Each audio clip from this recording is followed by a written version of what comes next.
This fake piece of trash doesn't fool anyone. You people think you can waltz through here with counterfeit documents." The words sliced through the pre-dawn quiet of JFK Terminal 4 like a blade. Agent Marcus Torres held the dark blue passport book high above his head, his face twisted with contempt. Without hesitation, without mercy, he ripped it in half. The sound was shockingly violent. A wet tearing that echoed off the steel surfaces of TSA Checkpoint 3A. The two pieces of Zara Williams' identity fluttered to the inspection table like broken wings. Passengers froze. A businessman dropped his laptop bag. A mother pulled her child closer. The fluorescent lights buzzed overhead, casting harsh shadows on a scene that would be replayed millions of times within hours. Zara Williams, 29, stood perfectly still. Her gray hoodie pulled low, her hands steady at her sides. She didn't cry. She didn't shout. She simply watched the man who had just tried to erase her. What Agent Torres didn't know, what only you, the viewer, knows, is that the woman he just humiliated was the newly appointed CEO of Skyline Airways. In exactly 3 hours, the press release would hit the news wires. In exactly 45 minutes, Torres would be in federal custody. And in exactly 12 minutes, his entire world would come crashing down. But first, let me ask you something. Where are you watching from right now? Drop your city in the comments below. We want to hear from every corner of the globe. Because what you're about to witness isn't just about one woman's fight for dignity. It's about justice. It's about karma. And it's about what happens when someone mistakes quiet strength for weakness. If this moment already has your blood boiling, if you can feel the injustice radiating through your screen, then you need to hit that subscribe button. Give this video a like. Share it with someone who needs to see that truth always wins in the end. Because what happens next will restore your faith in justice. Now let's rewind. Let's go back to how this nightmare began. To the moment when a bitter man with a badge decided that a young black woman didn't deserve respect. To the moment when he sealed his own fate. The clock on the wall read 5:45 a.m. The terminal hummed with the tired energy of red-eye travelers and early morning commuters. None of them knew they were about to witness history. Zara Williams walked through the sliding glass doors of Terminal 4 with the measured pace of someone who belonged everywhere she went. At 29, she carried herself with a quiet confidence that had been earned through years of proving herself in rooms where she was the only face that looked like hers. She wore a simple gray hoodie, dark jeans, and white sneakers. Nothing designer, nothing flashy. Just a young woman trying to catch a 7:30 a.m. flight to London. But appearances, as Agent Marcus Torres was about to learn, could be devastatingly deceiving. Zara was the newly appointed Chief Executive Officer of Skyline Airways, one of the largest airlines in North America. The board had voted unanimously just 48 hours earlier after an emergency meeting that lasted until 3 a.m. The announcement was scheduled to drop at 9 a.m. Eastern, timed perfectly with the opening bell of the New York Stock Exchange. Her predecessor, Richard Blackwell, had been ousted in spectacular fashion. Financial irregularities, they called it in the press release. But Zara knew the truth was uglier. Blackwell had been running a sophisticated theft operation, siphoning millions through fake maintenance contracts and phantom fuel purchases. She had the audit files to prove it locked away in the laptop bag slung over her shoulder. The board had chosen her not just for her brilliant mind, but for her integrity. As head of Operations Excellence, she had spent 3 years quietly documenting inefficiencies and rooting out corruption. She had saved the company over $200 million without fanfare or recognition. Now, finally, she would have the power to implement real change. But today's mission was personal. For weeks, Zara's office had been flooded with complaints about discriminatory treatment at JFK. Passengers with names like hers, faces like hers being pulled aside, questioned, humiliated. The complaints all pointed to the same source: Terminal 4, TSA, Checkpoint, 3A.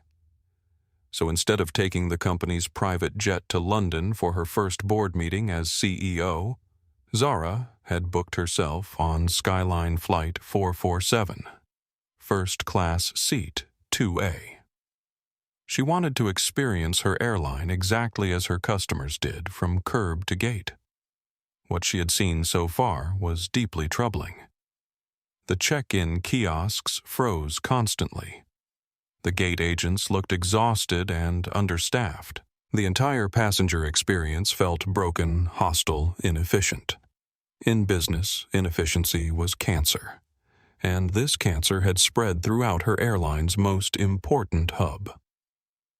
As she approached the TSA checkpoint, Zara felt her phone buzz. A text from Harrison Blake, the chairman of the board, all set for London. "The press is going to go crazy when this drops. Ready as I'll ever be," she typed back. "At JFK now. The customer experience here is worse than I thought. This is priority 1. "That's why we picked you," Harrison replied. "You see what others miss. Fix it." Zara pocketed her phone and joined the security line. Around her, the terminal was a river of tired humanity. Business travelers clutching coffee cups like lifelines. Families juggling strollers and diaper bags. Students with backpacks and dreams. She noticed him immediately. Agent Marcus Torres, 48 years old, standing behind the document checkpoint, like a guard dog protecting his territory. There was something in his posture, in the way his eyes swept over the approaching passengers, that set off alarm bells in her head. Torres was a man carrying invisible weight. His TSA uniform strained against his midsection. His face was permanently set in a scowl, as if the world had personally wronged him, and he was determined to wrong it back. His name tag read M. Torres, but there was nothing welcoming about his presence. What Zara didn't know was that Marcus Torres was indeed a man with grievances. His wife had left him 6 months earlier, taking their 2 kids and half his pension in the divorce. He was drowning in gambling debts from Atlantic City weekend trips that had started as fun and ended as addiction. His small apartment in Queens felt like a prison cell. But worse than the financial and personal failures was the resentment that ate at him daily. He watched passengers stream through his checkpoint, many of them younger than him, carrying designer bags and first-class tickets to places he would never see. Some of them, in his twisted worldview, didn't deserve what they had, especially the ones who looked like Zara. Torres had developed his own unofficial profiling approach over his 15 years with the TSA.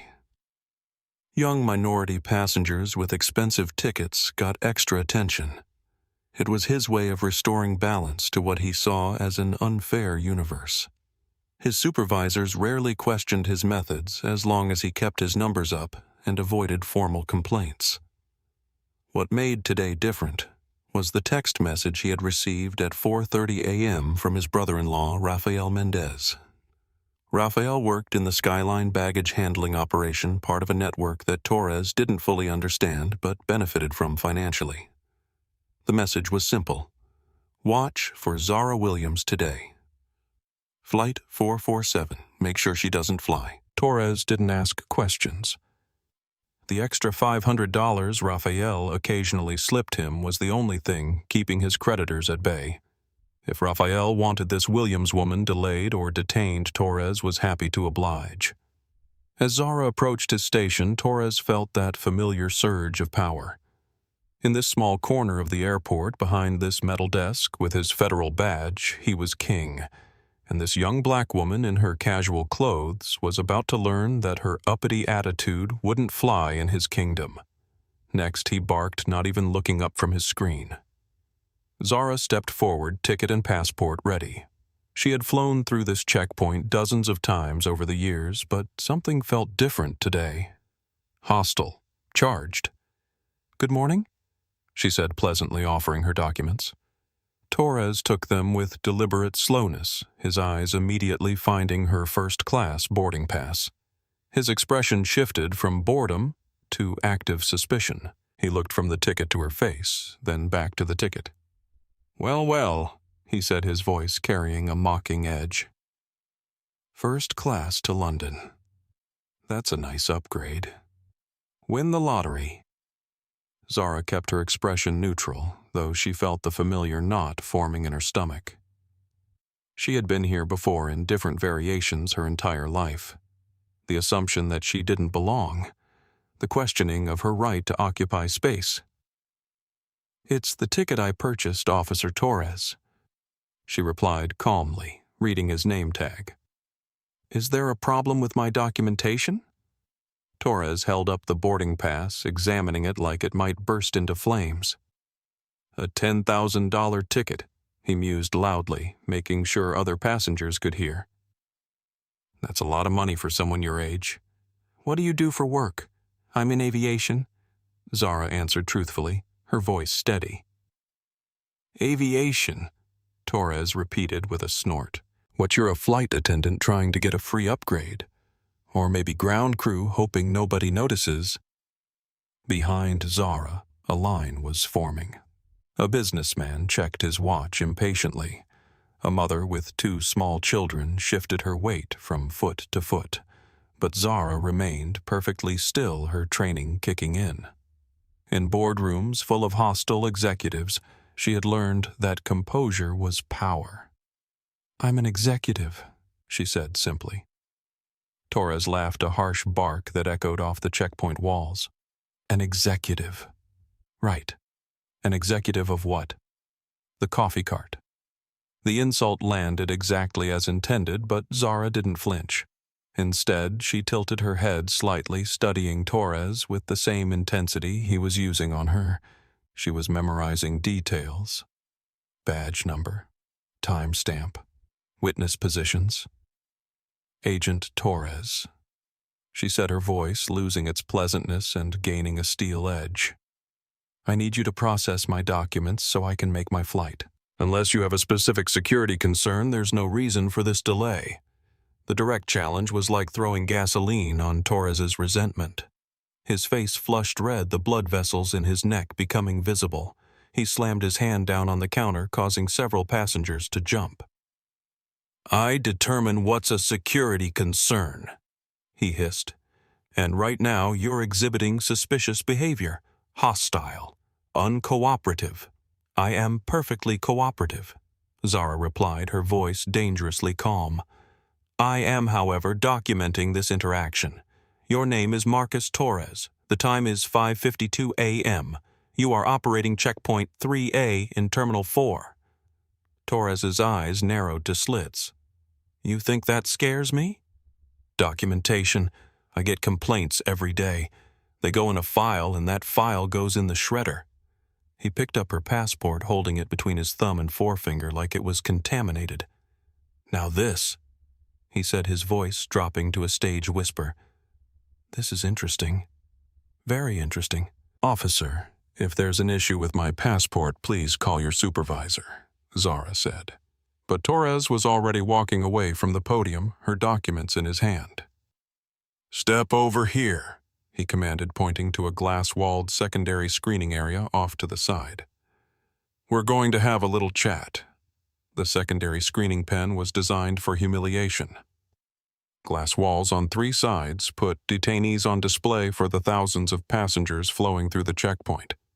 It was theater as much as security, a way to show other travelers what happened to those who didn't comply.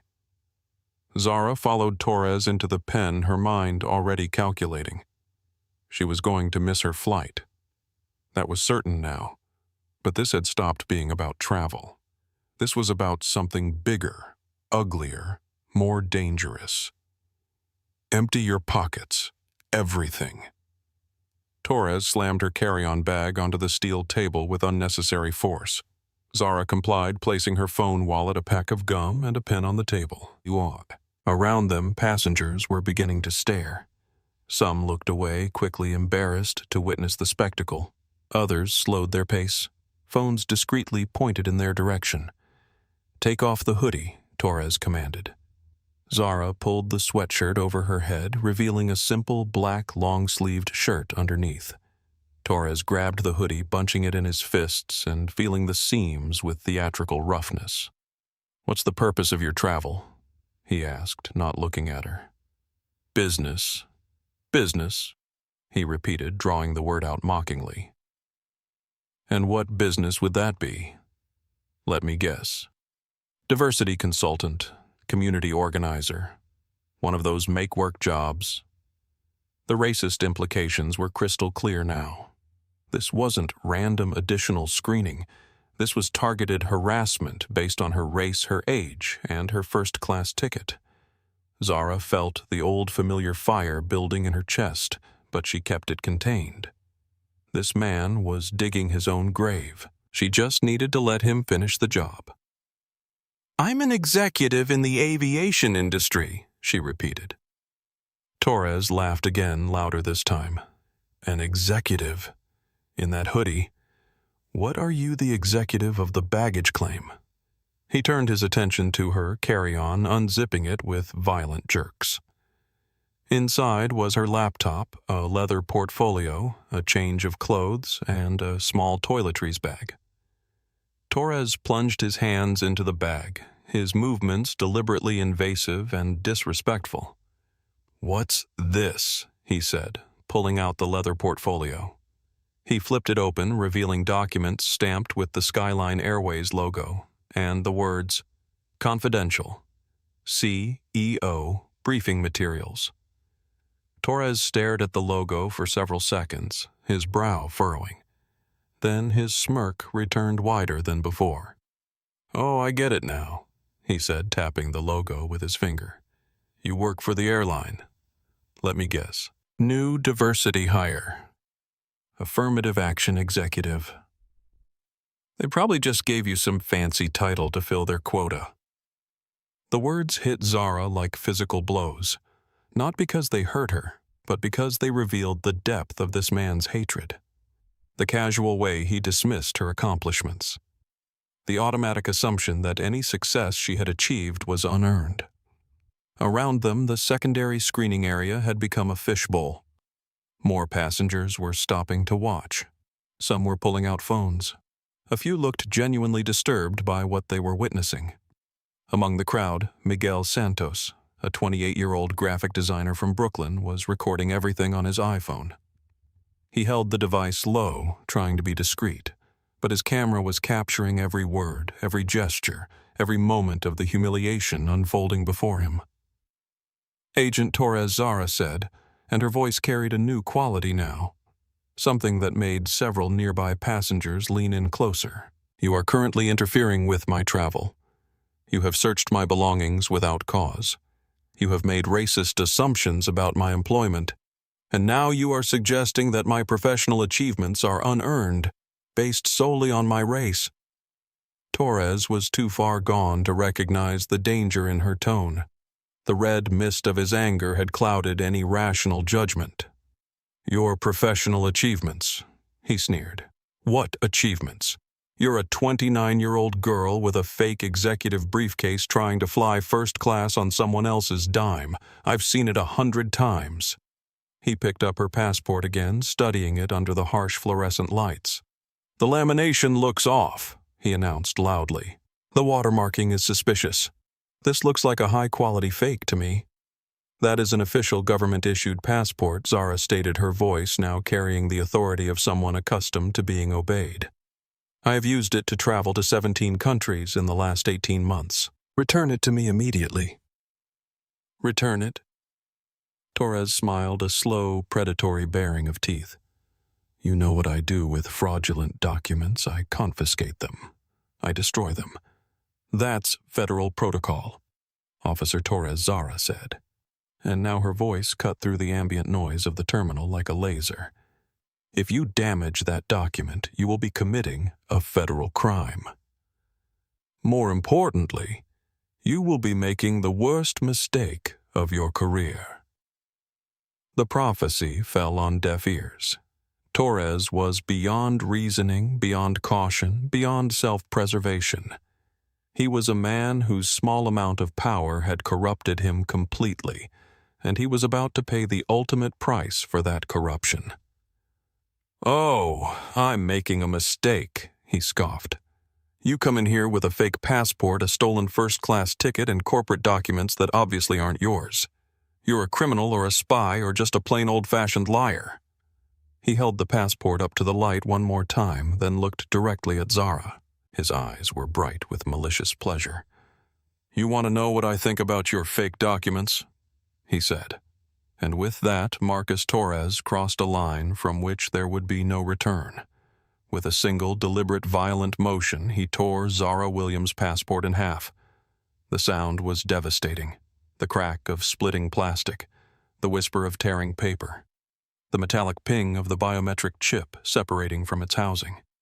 The two halves of her identity fluttered from his grasp onto the steel table like broken birds. Silence fell over the checkpoint like a heavy curtain. Even the ambient noise of the terminal seemed to fade. Passengers stared in shock. TSA agents at nearby stations turned to look. The moment stretched like pulled taffy. Miguel Santos' camera never wavered. He was capturing everything, knowing instinctively that he was witnessing something historic. Zara Williams looked down at the destroyed passport. She looked at the man who had just tried to erase her. She looked up into his eyes, and what he saw there made him take an involuntary step backward. The fury in her gaze was absolute. Not wild or uncontrolled, but focused like sunlight through a magnifying glass, powerful enough to burn through steel. "You're done," she said, her voice barely above a whisper, but somehow carrying to every corner of the checkpoint. "Agent Torres," she continued, and now her voice was rising, taking on the commanding tone of a woman who had just watched a federal employee commit a felony against her person. "You have just destroyed the passport of the chief executive officer of Skyline Airways. You have 30 seconds to call your supervisor before I call mine." Torres blinked, the words not quite penetrating his rage-clouded mind. "Chief executive officer," he stammered. You're nobody. You're just some girl trying to cause trouble." Zara reached into her pocket and pulled out her phone. She didn't dial. She touched a single name in her favorites list. "Harrison," she said when the call connected. "I'm detained at JFK Terminal 4. TSA agent Marcus Torres has just destroyed my passport." The silence on the other end of the line lasted exactly 3 seconds. Then, Harrison Blake's voice exploded through the speaker, loud enough for everyone in the secondary screening area to hear. What Miguel Santos knew, he was witnessing something extraordinary. His finger never lifted from the record button as he captured every moment of the confrontation. But he wasn't the only one documenting the destruction of Zara Williams's dignity. Sarah Collins, a 39-year-old marketing executive from Boston, had been live-streaming her early morning travel routine on Instagram when the commotion caught her attention. Her followers, initially watching her complain about overpriced airport coffee, suddenly found themselves front-row witnesses to a federal crime. "Oh my God," Sarah whispered into her phone, angling the camera toward the secondary screening area. "You guys... I'm watching a TSA agent literally tear up someone's passport. This is happening right now at JFK." Her live stream had started with 47 viewers. Within seconds of capturing Torres's violent action, that number was climbing exponentially. 150, 300, 500. Comments flooded in. "Is this real? Someone call the news. This is disgusting. Get this man's name." Thomas Walsh, a 52-year-old civil rights attorney traveling to London for a conference, had initially tried to intervene when he saw Torres escalating the situation. He approached the secondary screening area with his business card ready. "Officer," he had said to Torres, "I'm an attorney. This seems like excessive screening. Perhaps you should call your supervisor." Torres had whirled on him with feral intensity. "Back off, sir, or you'll be joining her. This is a federal security matter." Walsh had reluctantly stepped back, but he immediately began typing notes into his phone. Timestamps, direct quotes, badge numbers. As someone who had spent 20 years fighting discrimination cases, he recognized institutional racism when he saw it. When Torres destroyed the passport, Walsh's fingers moved across his phone screen with practiced speed. He was drafting a formal complaint to the Department of Homeland Security before the torn pieces had finished falling. Elena Rodriguez, a 31-year-old gate agent for Skyline Airways, had been walking past Checkpoint 3A on her way to her shift when she heard the commotion. She recognized the Skyline executive briefing materials immediately, though she couldn't see the name on the documents from her position. Elena had been with Skyline for 8 years, working her way up from baggage handling to her current position. She took pride in the airline's reputation, and what she was witnessing made her sick. She pulled out her work phone and sent an encrypted message to her supervisor. Emergency situation at TSA Checkpoint 3A. Skyline executive being harassed. Need immediate assistance. The message triggered automatic protocols within Skyline's crisis management team. Within 60 seconds, it had been escalated to the corporate security division. But it was Miguel Santos's video that would change everything. As soon as Torres tore the passport, Miguel stopped trying to be discreet. He stepped closer, holding his phone openly, making sure he captured Zara's reaction and Torres's increasingly panicked realization that he had crossed a line. "Yo, this is Miguel Santos in Terminal 4 at JFK," he narrated quietly into his phone. "I just watched a TSA agent destroy this woman's passport for no reason. This is straight-up discrimination, and y'all need to see this." He uploaded the video to TikTok with hashtags. Hashtag TSA. Abuse. Hashtag passport destroyed. Hashtag JFK. Hashtag discrimination. Hashtag Zara Williams. The algorithm picked it up immediately, pushing it to users interested in social justice travel and viral content. The video exploded. Within 5 minutes, 10,000 views. Within 10 minutes, 50,000 views. Within 15 minutes, 200,000 views. The comments were overwhelmingly supportive of Zara and condemning of Torres. This man needs to be fired immediately. Sue them all. This is why we need accountability. Drop his name and badge number. Someone needs to help this woman. Sarah Collins's Instagram live stream was experiencing similar viral growth. Her followers were screen recording and sharing clips across platforms. The hashtag Zara Williams began trending on Twitter as people shared and reshared the footage. Celebrity accounts started picking up the story. A popular comedian with 2.3 million followers retweeted Miguel's video with the comment, "This is what institutional racism looks like. This man should never work in public service again." News outlets began reaching out. CNN's travel correspondent sent direct messages to Miguel and Sarah asking for permission to use their footage. Local New York news stations dispatched crews to JFK. Meanwhile, in the secondary screening area, Torres was beginning to realize that his moment of power had become a moment of catastrophe. The crowd of onlookers had grown from a handful to several dozen. Most had their phones out. All of them were recording. "What are you people looking at?" Torres shouted at the crowd. "This is a secure area. Put those phones away." But it was too late. The digital documentation was already spreading across the internet like wildfire. The story was writing itself in real time, and Marcus Torres was the villain. Jessica Martinez Torres's partner at the checkpoint had watched the entire incident with growing horror. She was a 32-year-old single mother from Queens who had taken the TSA job for the steady pay and federal benefits. She wasn't racist, wasn't cruel, but she also wasn't brave enough to stand up to Torres when he was in one of his moods. Now watching him holding the torn pieces of Zara's passport while a crowd of passengers recorded everything, Jessica realized that her silence had made her complicit. Her own career was probably over too. "Marcus," she whispered urgently, tugging at his sleeve. "Marcus, you need to call David. You need to call Supervisor Parker right now." Torres brushed her off, but panic was starting to creep into his voice. "All of you need to step back," he commanded the crowd.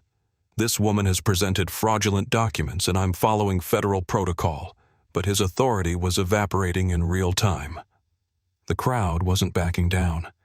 If anything, they were pressing closer, their phones creating a wall of digital witnesses that Torres couldn't escape. That's when Zara's phone call to Harrison Blake reached its crescendo. "Harrison," she said again, her voice carrying across the checkpoint with crystal clarity. "I need you to verify my identity with the Port Authority Police. I also need you to call the U.S. Attorney for the Eastern District of New York. Agent Torres has committed a federal felony, and I want him prosecuted to the fullest extent of the law." Harrison Blake's voice roared through the speaker loud enough for half the checkpoint to hear. "Zara, don't say another word to anyone. David Foster is already on his way. I'm calling the Secretary of Homeland Security personally. This man just declared war on Skyline Airways, and we're going to finish it." Torres went pale. Secretary of Homeland Security, U.S. Attorney. The names bounced around his increasingly panicked brain like pinballs. Who is she?" he whispered to Jessica. Jessica Martinez stared at him with a mixture of pity and terror. "Marcus," she said slowly, "I think you just destroyed the passport of someone really, really important." The social media explosion continued to build. Hashtag Zara Williams was now trending nationwide. Civil rights organizations were sharing the video. Aviation industry insiders were expressing outrage. International news outlets were picking up the story. A passenger named David Kim, a tech entrepreneur with a popular YouTube channel about travel, had been recording his own content when the incident unfolded. His video, titled "TSA Agent Destroys Woman's Passport. This is America," was uploaded to YouTube and gained 100,000 views in its first hour. The story had achieved true viral status. It was no longer just about one woman's mistreatment at an airport. It had become a symbol of institutional abuse, racial discrimination, and the misuse of federal authority. Elena Rodriguez received a response to her emergency message, "Corporate security en route." Legal team mobilized. Maintain visual contact with executive if possible. She positioned herself where she could see Zara through the glass walls of the secondary screening area. What she saw was a woman of remarkable composure, standing perfectly still while chaos swirled around her. Torres, meanwhile, was spiraling. The reality of what he had done was starting to penetrate his rage-clouded judgment. He had destroyed a federal document. That was a felony. But who was this woman, really? Why was she calling the Secretary of Homeland Security like he was her personal contact? The crowd continued to grow. Miguel Santos estimated there were now over 100 people watching the scene, most of them recording. The videos were being uploaded faster than any crisis management team could contain them. Airport security was starting to take notice. 2 Port Authority police officers approached the checkpoint drawn by the unusual crowd and the volume of complaints flooding their communications center. One of them, Officer Patricia Rivera, had been on the job for 12 years. She had seen TSA agents abuse their authority before, but never, this blatantly, never, with this many witnesses, never with this level of documentation. "What's the situation here?" Rivera asked, approaching Torres with professional skepticism. Torres straightened, grasping for his lost authority. "Officer Rivera, I've got a hostile subject who presented fraudulent documents. When I confiscated them, she became belligerent. I need her detained for questioning." Rivera looked at the torn passport pieces on the table. She looked at Zara, who stood calmly with her hands at her sides. She looked at the crowd of passengers, all recording, all angry, all clearly on Zara's side. "Ma'am," Rivera said to Zara, "I'm going to need you to come with me while we sort this out." "Of course," Officer Rivera, Zara replied with perfect politeness. "But I should inform you that I've already contacted my legal counsel. They should be arriving momentarily." "Your legal counsel?" Rivera asked, her eyebrows rising.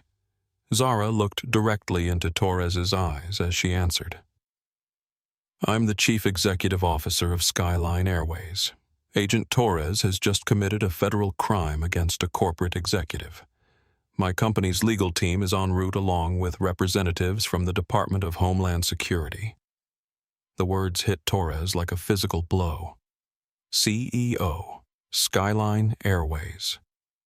The airline that was JFK's largest tenant. The airline that employed thousands of people. The airline that had the political connections to destroy him completely. His knees went weak. His vision blurred. The magnitude of his mistake crashed over him like a tsunami. That's impossible, he whispered. Zara Williams smiled for the first time since entering the checkpoint. It wasn't a kind smile. It was the smile of someone who had just watched her enemy realize he was about to die. Agent Torres, she said, her voice carrying to every phone, every camera, every witness in the terminal. You are about to discover that there are consequences for your actions. You are about to learn what happens when you mistake quiet dignity for weakness. The viral storm was just beginning. The cavalry arrived in waves, each new presence adding weight to the crushing realization dawning on Marcus Torres. First came David Foster, Skyline Airways' General Counsel. He moved through Terminal 4 like a force of nature flanked by two associates carrying briefcases and radiating the kind of authority that made crowds part without being asked. Foster was a man who had spent 20 years battling corporate lawsuits and federal investigations. He was calm under pressure, surgical in his precision, and absolutely ruthless when defending his company's interests. The phone call from Harrison Blake had woken him from a dead sleep, and he had been in his car within 10 minutes. Behind him came Captain Patricia Santos of the Port Authority Police, responding personally to a call from the PA Commissioner. Santos had been pulled from her morning briefing with a simple message. Emergency at Terminal 4. VIP incident. Handle it personally. And bringing up the rear were two federal agents from the Department of Homeland Security's Office of Professional Responsibility. They wore dark suits and grim expressions, summoned by a phone call from someone high enough in the government food chain that their normal chain of command had been bypassed entirely. Torres saw them coming and felt his world tilt off its axis. The secondary screening area, which had felt like his kingdom just minutes earlier, now felt like a trap. The glass walls that had been designed to humiliate detainees were now showcasing his own destruction to hundreds of witnesses. Agent Torres David Foster's voice cut through the ambient noise like a blade. Foster flashed his credentials with practiced efficiency. David Foster, General Counsel for Skyline Airways. I'm here regarding the assault on my chief executive officer. The word assault hit Torres like a sledgehammer. His mouth opened and closed soundlessly. Around him, the crowd pressed closer, phones capturing every moment of his unraveling. Captain Santos stepped forward, her voice carrying the authority of someone accustomed to being obeyed. Agent Torres. I need you to step away from the screening table and place your hands where I can see them. Wait, Torres stammered, his voice cracking. Wait, there's been a misunderstanding. She presented fraudulent documents. I was following protocol. Protocol? Foster's voice carried a dangerous edge. Agent Torres, do you see these torn pieces of passport on your table? That document belonged to Miss Zara Williams, the chief executive officer of Skyline Airways. You have just committed a federal felony. The crowd had grown to well over 200 people now. The entire checkpoint had essentially shut down as passengers abandoned their places in line to watch the drama unfold.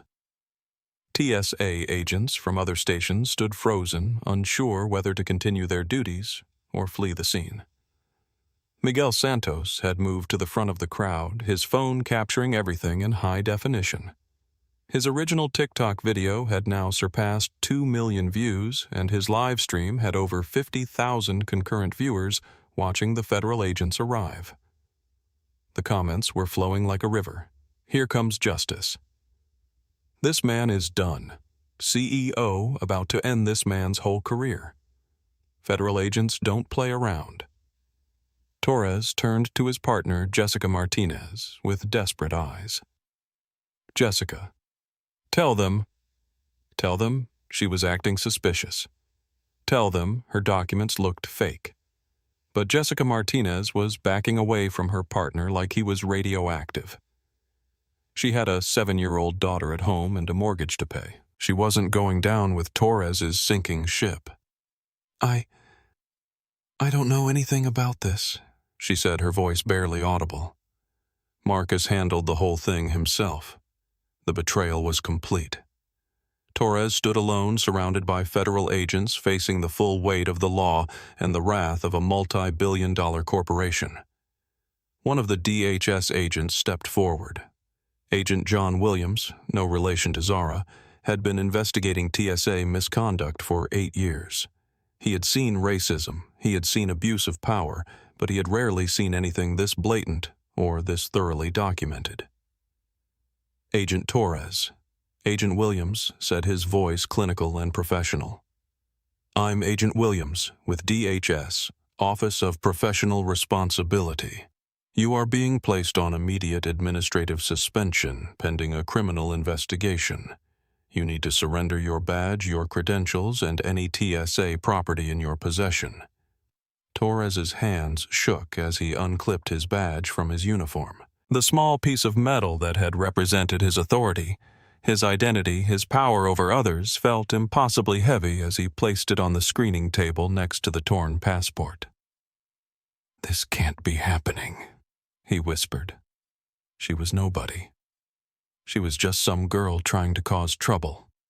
Agent Torres, Captain Santos said, producing a set of handcuffs. You have the right to remain silent. The Miranda warning rang out across the checkpoint as Santos cuffed Torres with efficient professionalism. The crowd erupted in applause, a sound that echoed through the terminal like thunder. Miguel Santos captured it all, narrating for his viewers. Y'all, they're arresting the TSA agent. This is incredible. Justice in real time. David Foster approached Zara, who had remained perfectly composed throughout the chaos. Ms. Williams, he said, his voice respectful but urgent. I'm profoundly sorry for what you've endured. We need to get you out of here and to a secure location where we can debrief. Zara nodded, but she wasn't ready to leave yet. She had something to say, and she wanted Torres to hear it. Agent Torres, she called out as Santos led him away in handcuffs. He turned to look at her, his face a mask of confusion and terror. You asked me what I was the executive of Zara, said her voice carrying clearly across the checkpoint. I'm the Chief Executive Officer of Skyline Airways. We employ 47,000 people. We operate 800 flights per day. We generate $12 billion in annual revenue. She paused, letting the numbers sink in. More importantly, she continued. We are the largest tenant at John F. Kennedy Airport. We pay more in gate fees and landing fees than any other airline. In essence, Agent Torres, my company, helps pay your salary. The irony was devastating. Torres had tried to humiliate a woman whose company literally helped fund his paycheck. But that's not why you're going to prison, Zara continued. You're going to prison because you chose to see a young black woman and decided she didn't deserve respect. You chose to abuse your authority. You chose to commit a federal crime. Those were your choices, and now you get to live with the consequences. Torres was led away in handcuffs, his career over his life in ruins, his future measured in years of federal imprisonment. The crowd erupted again, but Zara wasn't finished. She had one more revelation that would turn this from a simple discrimination case into a corporate conspiracy. David, she said to Foster, I need to speak with the federal agents privately. This wasn't random. Someone paid Torres to target me specifically. Foster's eyes widened. A conspiracy? How do you know? Because Zara replied, pulling out her phone and showing him a text message she had received 3 hours earlier from an unknown number. Flight 447 to London might be delayed. Suggest you take the company jet instead. The message had seemed odd at the time, but not alarming. Now it looked like a warning. Someone had known that Torres would target her. Someone had tried to get her to change her travel plans. Agent Williams overheard the conversation and immediately stepped closer. "Ms. Williams," he said, "if you're suggesting this was a planned attack, that elevates this to a federal conspiracy charge. That's a whole different level of criminality." "I'm not suggesting it," Zara replied. "I'm stating it as fact. Someone in my company, someone with access to my travel itinerary, arranged for me to be detained or arrested this morning. Torres was just the weapon they used. The investigation was expanding in real time. Within the hour, federal agents would be executing search warrants on Torres's home, his phone records, his bank accounts. They would be interviewing his known associates, including his brother-in-law, Rafael Mendez. Meanwhile, the media circus was reaching unprecedented levels. News vans were arriving at JFK by the dozen. National news networks were breaking into regular programming to cover the story. International outlets were picking up the coverage. The hashtag Zara Williams was now trending globally. Hashtag TSA accountability was gaining momentum. Hashtag justice served was spreading across platforms. But the biggest revelation was yet to come. Harrison Blake arrived at JFK in Skyline's corporate helicopter landing on the designated pad reserved for emergency situations. The chairman of the board was a man who commanded respect in boardrooms from New York to Tokyo, and his presence at the airport sent a clear message Skyline Airways was taking this personally. Blake strode into the terminal with the bearing of a man accustomed to power.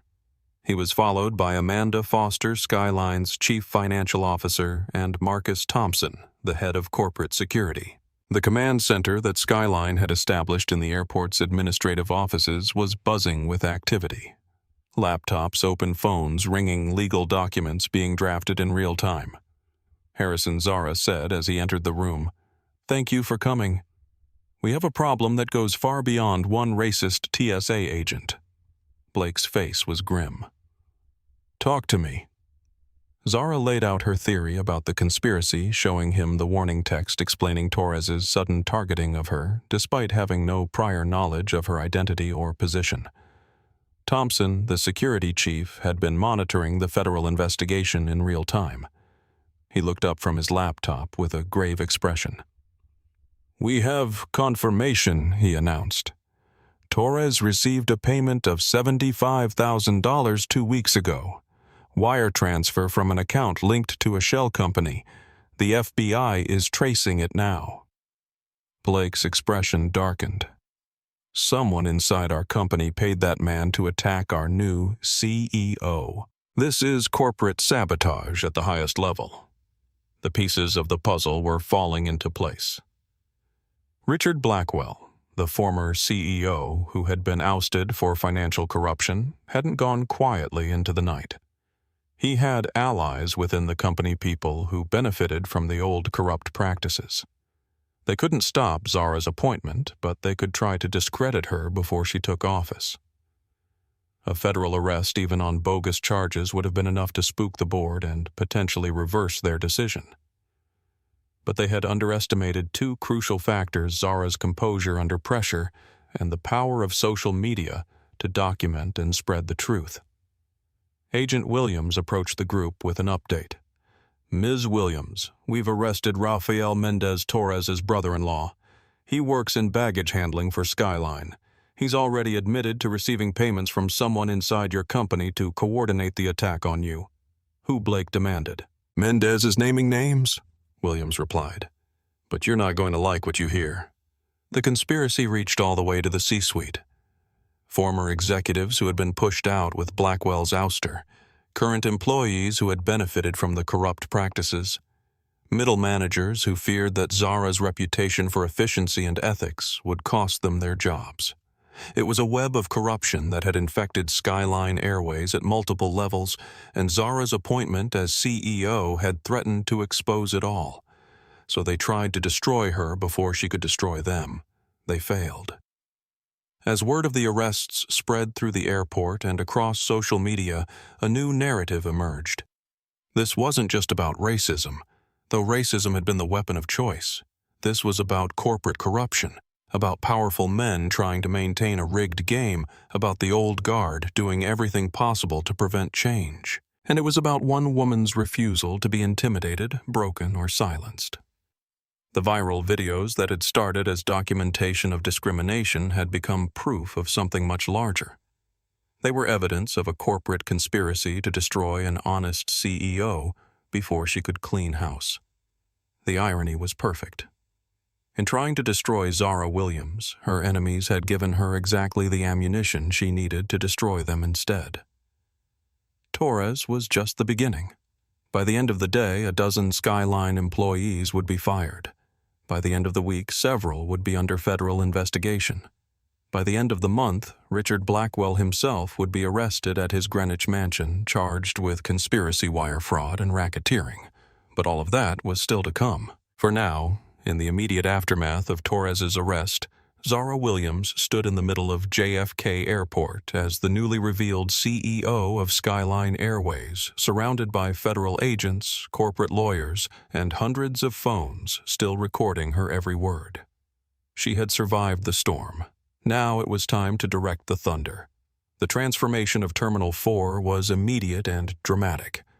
What had been a routine morning at one of America's busiest airports became the epicenter of a national news event that would reshape how Americans thought about institutional power and accountability. Within 2 hours of Torres's arrest, JFK had been invaded by an army of media personnel. News vans lined the departure level. Reporters stalked the terminal with cameramen in tow. Satellite trucks beamed live coverage to networks around the world. But the real action was happening in the Skyline Airways Emergency Command Center, hastily established in a conference room deep within the airport's administrative complex. The room hummed with controlled chaos as lawyers, executives, and federal agents coordinated the biggest corporate crisis response in recent memory. Zara sat at the head of the table, still wearing her gray hoodie, but now carrying herself with the unmistakable authority of a Fortune 500 CEO. Her first official act had been to authorize complete cooperation with the federal investigation.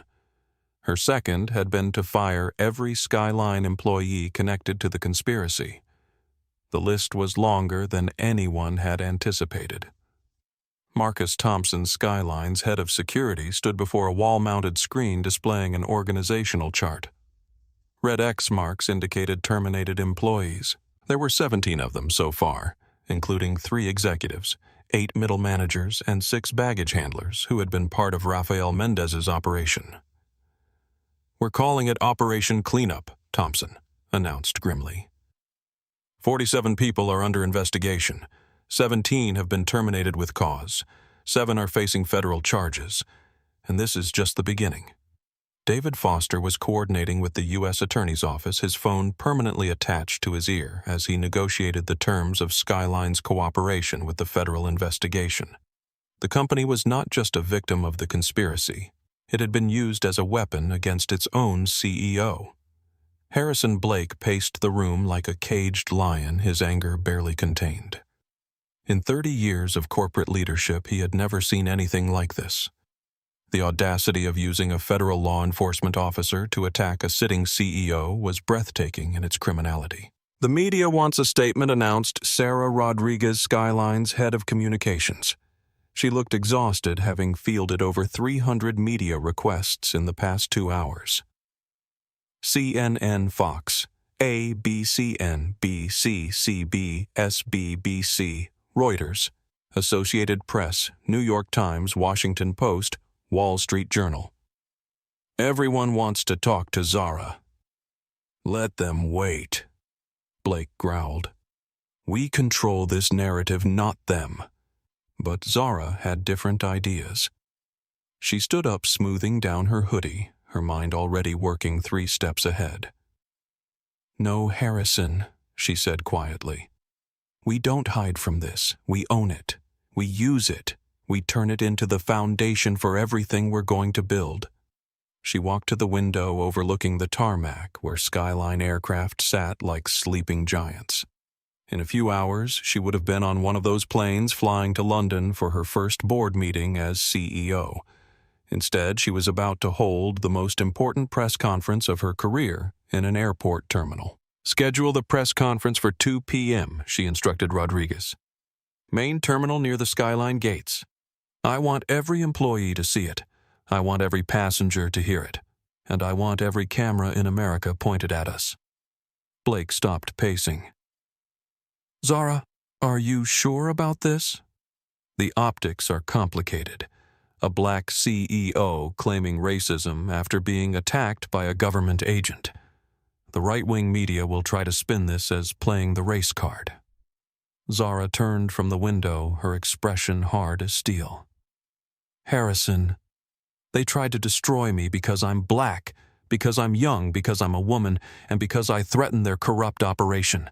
I'm not going to apologize for any of those things. I'm going to use them."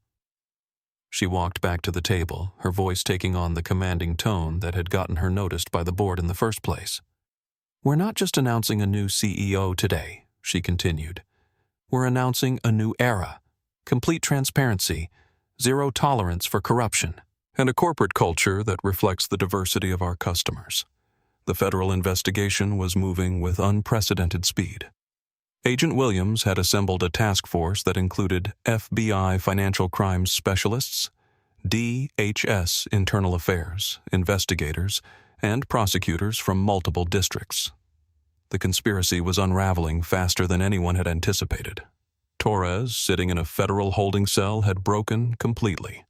Faced with 15 years in federal prison for destroying a passport and participating in a corporate conspiracy, he was singing like a canary.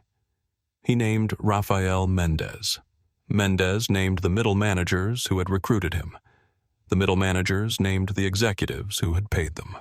The money trail led directly back to Richard Blackwell and his circle of loyalists who had never accepted his forced resignation. They had viewed Zara's appointment as a threat to their ability to resume their corrupt practices, so they had tried to eliminate her before she could take office. Their plan had been sophisticated. If Torres had succeeded in getting Zara arrested on federal charges, even false ones, the board would have been forced to reconsider her appointment. Blackwell's allies would have pushed for his return as an emergency interim CEO to restore stability to the company. It might have worked if not for the viral videos that had documented every moment of Torres's crime. Instead of destroying Zara, they had created a national symbol of integrity triumphing over corruption. By noon, #ZaraWilliams was the #1 trending hashtag globally. Miguel Santos's original TikTok video had been viewed over 20 million times. Sarah Collins' Instagram live stream had been featured on every major news network. The story had transcended aviation and business news to become a cultural phenomenon. The comments and reactions pouring in from around the world were overwhelmingly supportive. She handled that with more dignity than I could ever manage. This is what real leadership looks like. Torres got exactly what he deserved. Skyline just became my preferred airline. Justice served. But there were also darker comments from those who saw Zara's race and gender as threats to their worldview. Another diversity hire crying racism. She probably did have fake documents. Torres was just doing his job. This is what happens when companies cave to woke pressure. Zara read through both types of comments with equal interest. The support energized her, but the hate motivated her even more. Every racist comment proved exactly why the morning's events had been necessary. At 1:30 p.m., she walked through Terminal 4 toward the designated press conference area. The terminal had been partially cleared by security, but hundreds of Skyline employees had been given permission to watch from designated areas. As she walked, passengers and employees alike began to recognize her. Some applauded. Others called out words of support. A few snapped selfies with her in the background. But it was the Skyline employees who moved her the most. These were the flight attendants, gate agents, mechanics, and pilots who represented the real heart of the airline. Their faces showed a mixture of pride, vindication, and hope. For years, they had watched corrupt executives enrich themselves while cutting employee benefits and degrading the passenger experience. Zara represented something different. She was one of them who had risen to the top, and she had done it without compromising her integrity. Elena Rodriguez, the gate agent who had first reported the incident to corporate security, was among the employees watching. When Zara passed her position, Elena reached out and touched her arm. "Thank you," Elena whispered. "Thank you for not backing down." Zara stopped and looked into the young woman's eyes. "Thank you for having the courage to speak up," she replied. "That text you sent probably saved my career." The press conference area was a sea of cameras, microphones, and reporters. Every major news organization was represented, along with dozens of local stations, online outlets, and international correspondents. Harrison Blake stepped to the podium first, his voice booming across the terminal. "Ladies and gentlemen," he began this morning, "Skyline Airways suffered an unprecedented attack on our leadership and our values. Our newly appointed chief executive officer was the target of a criminal conspiracy designed to prevent her from taking office and cleaning up corruption within our own ranks." He paused, letting the gravity of the statement sink in. "I am proud to report that the conspiracy has failed completely. The perpetrators are in federal custody. The corruption has been exposed and eliminated, and our CEO is stronger than ever." Blake stepped aside as Zara approached the podium. The cameras focused on her with laser intensity. Every word she spoke would be analyzed, dissected, and debated for weeks to come. "My name is Zara Williams," she began, her voice carrying clearly through the terminal's sound operation. "This morning, I was the victim of a federal crime. A TSA agent paid by corrupt employees within my own company destroyed my passport and attempted to have me arrested on false charges." The crowd of reporters erupted with shouted questions, but Zara continued without pause. "The attack failed," she said, her voice rising with conviction, "because truth is stronger than lies, because justice is more powerful than corruption, and because the American people armed with cameras and social media will not tolerate institutional racism or abuse of power." She paused, scanning the sea of faces before her. "Today marks the beginning of a new era at Skyline Airways," she continued. "We will have zero tolerance for discrimination, corruption, or abuse. We will be transparent in all our operations. We will treat every passenger, regardless of their race, gender, or economic status, with dignity and respect." Furthermore, she announced, "We are establishing the Skyline Foundation for Aviation Equality, funded with the money we are recovering from the corrupt executives who orchestrated this morning's attack. This foundation will provide legal support for passengers who face discrimination, fund bias training for aviation workers nationwide, and create scholarship opportunities for underrepresented communities in the aviation industry." The announcement sent shockwaves through the crowd. In less than 12 hours, Zara had turned her victimization into a platform for change. A reporter shouted a question. "Ms. Williams, do you believe this attack was racially motivated?" Zara looked directly into the camera, her expression serious but not angry. "The facts speak for themselves," she replied. Agent Torres saw a young black woman with a first-class ticket and immediately assumed she didn't belong there. He questioned my right to occupy that space. He destroyed my identity documents. He called my professional achievements unearned. Those are the actions of a man consumed by racial prejudice. But she continued, "Racism was just the weapon. The real motive was greed.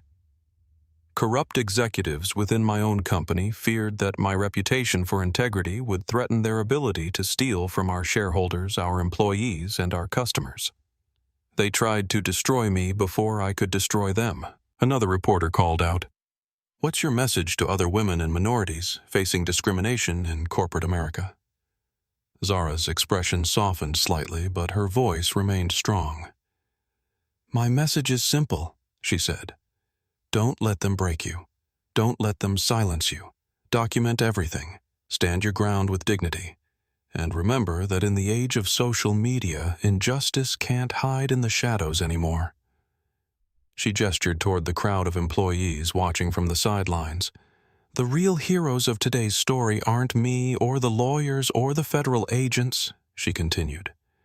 "They're the ordinary people who saw injustice and decided to document it.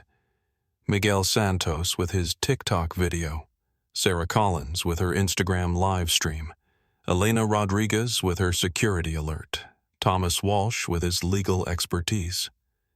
They turned a moment of humiliation into a movement for justice.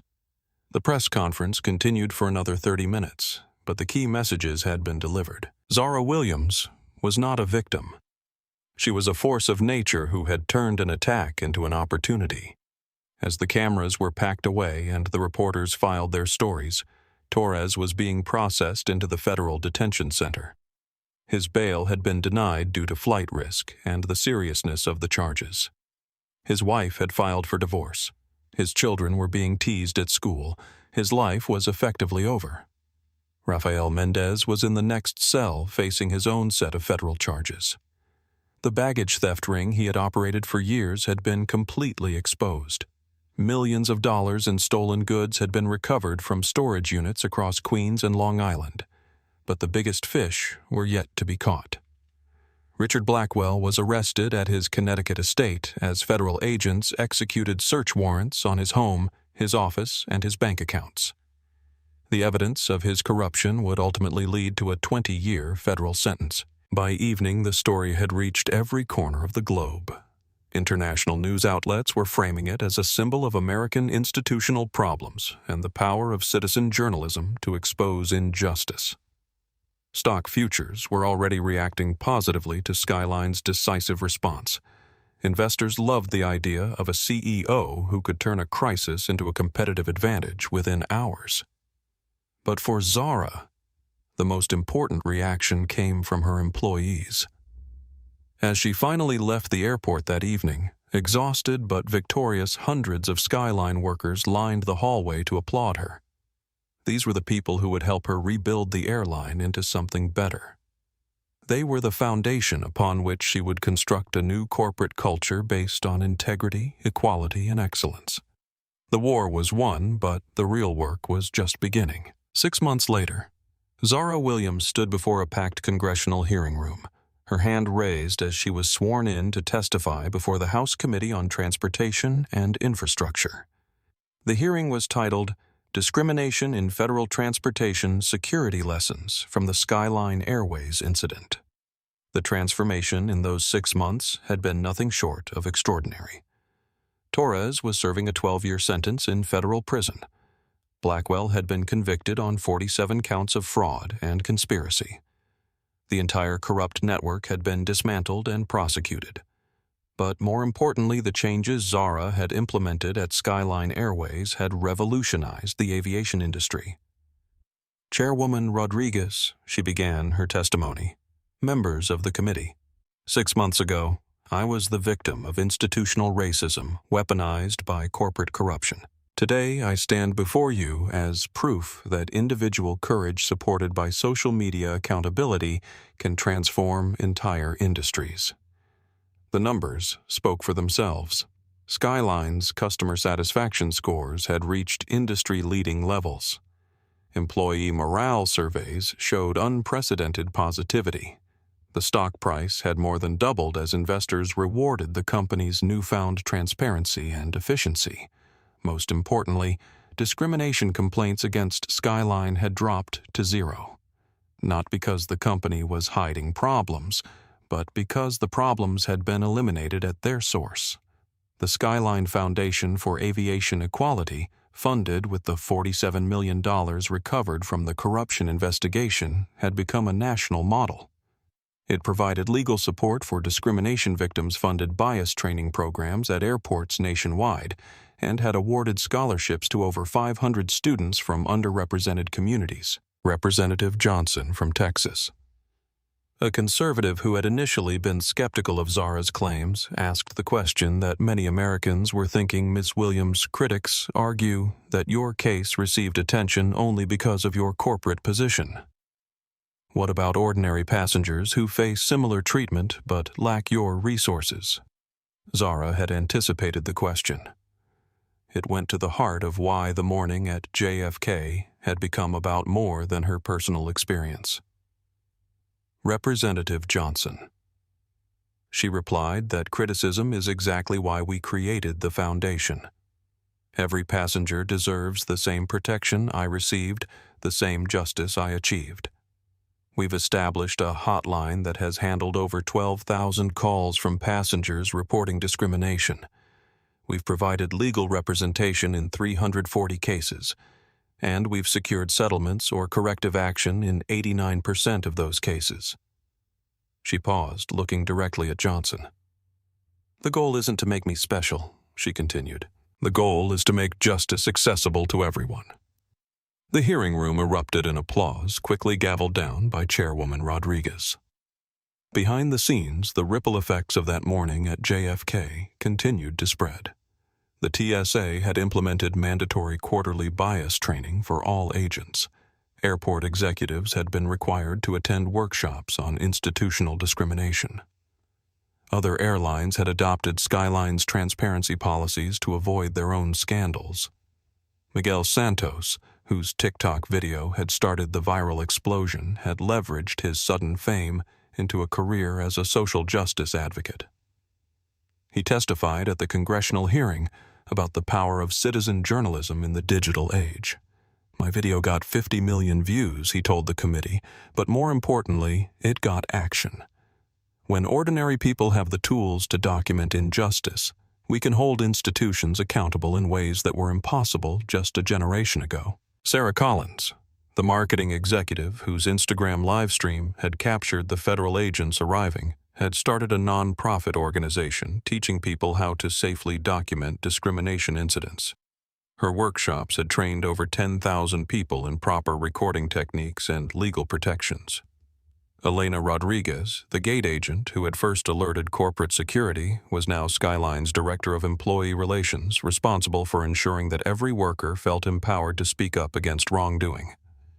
Even Thomas Walsh, the civil rights attorney who had tried to intervene during the original incident, had been affected.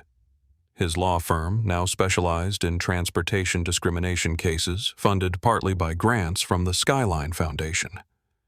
But the most powerful testimony came from an unexpected source, Marcus Torres himself. The committee had arranged for Torres to appear via video link from the federal prison where he was serving his sentence. He appeared on the screen looking older, grayer, and completely broken. "I want to apologize," he said, his voice barely audible through the prison's poor audio operation. "Not just to Ms. Williams, but to every passenger I treated with disrespect over 15 years. I let my personal problems, my prejudices, and my financial desperation turn me into someone I never thought I could become." He paused, struggling with the words.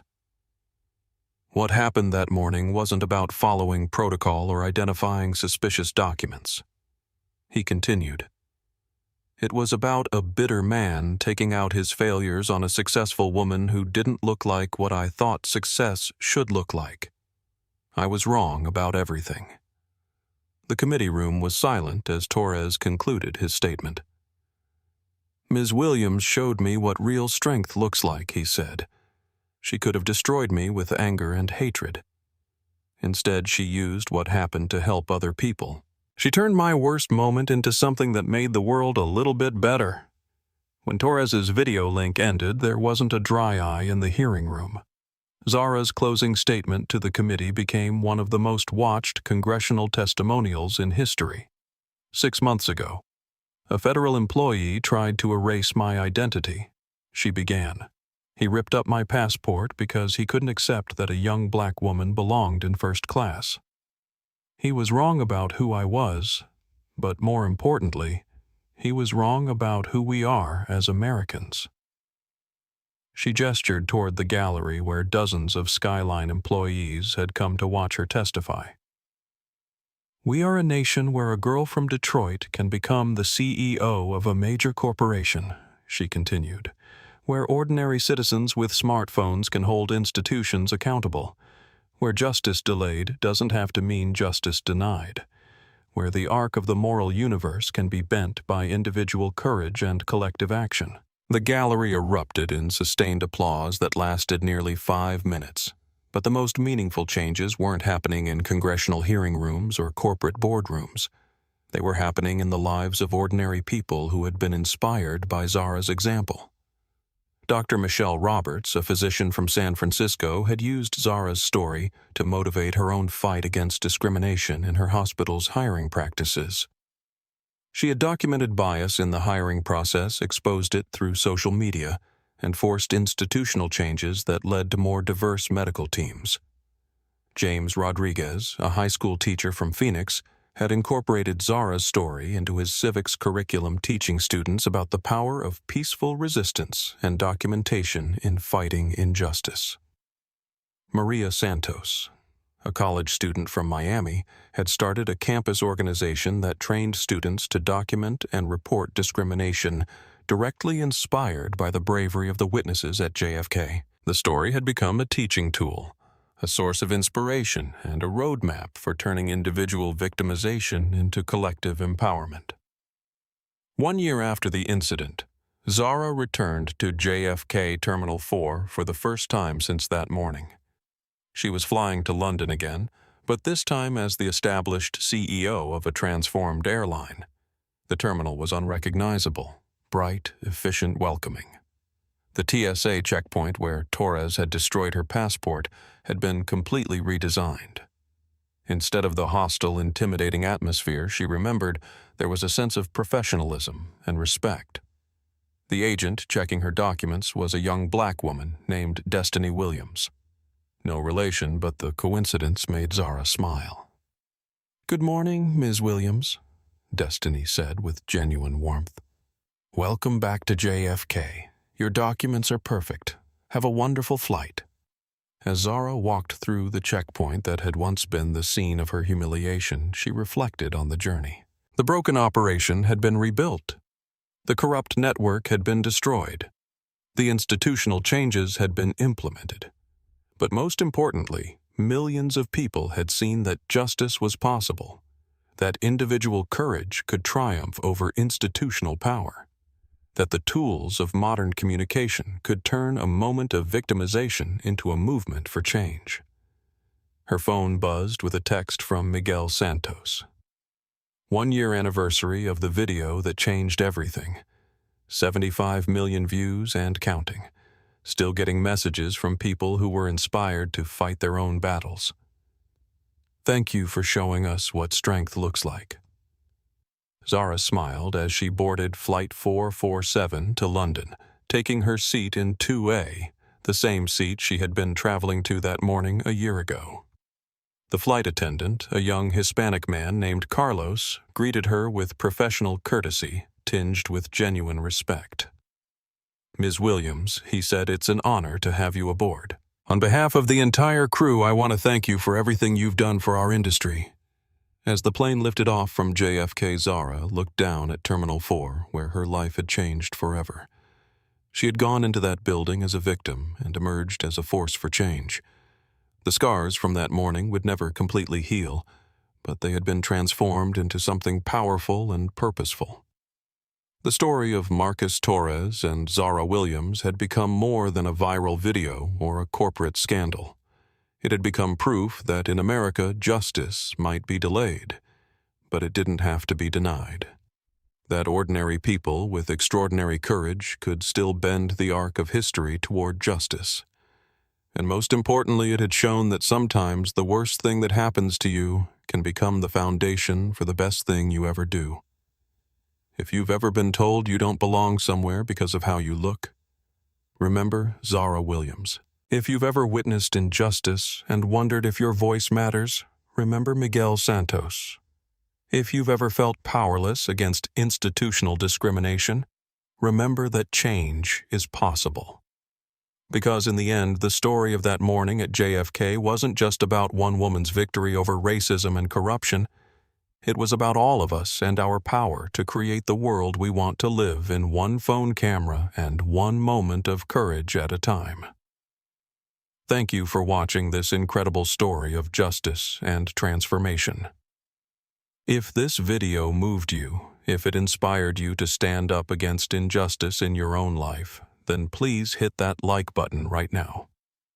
Share this video with someone who needs to see that dignity and truth will always triumph over hatred and corruption. And don't forget to subscribe to our channel and ring that notification bell, because we bring you stories like this every single day. Stories that prove the power of the human spirit to overcome any obstacle. Your engagement helps us reach more people who need to hear these messages of hope and justice. Drop a comment below and tell us about a time when you witnessed injustice or stood up for what was right. Your story matters, and it might inspire someone else to find their courage. Together we can build a world where everyone is treated with the dignity and respect they deserve. Until next time, stay strong, stay just, and never underestimate the power of standing your ground with grace.